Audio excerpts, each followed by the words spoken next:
It's officially summer, but before we know it, the kids will be back in school, the weather will start to cool down a bit, and you're going to be looking for dinner ideas that are hearty and that'll warm you up. So let me share a dish that's a cross between a soup and a stew. That way, when you're in the mood for that first of the season taste of comfort, you'll be armed and ready. We start by sauteing some turkey sausage, onion, and garlic all together until no pink remains. Let me tell you, this already smells amazing, and we're just getting started. Next, we add in a few cans of Great Northern beans with the liquid and all, a can of diced tomatoes, a good amount of chicken broth to give it some oomph,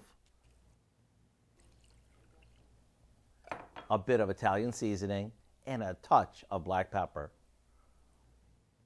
We'll let this simmer for a bit, and when it starts to thicken, we'll stir in a good handful of fresh spinach.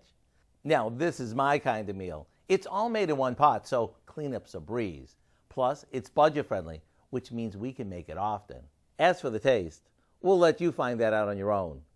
So head over to your tablet, computer, or phone so you can get the recipe for our Tuscan One Pot. I mean, why wouldn't you? I'm Howard in the Mr. Food Test Kitchen, where today we found a comforting fill-you-up way for you to say, ooh, it's so good.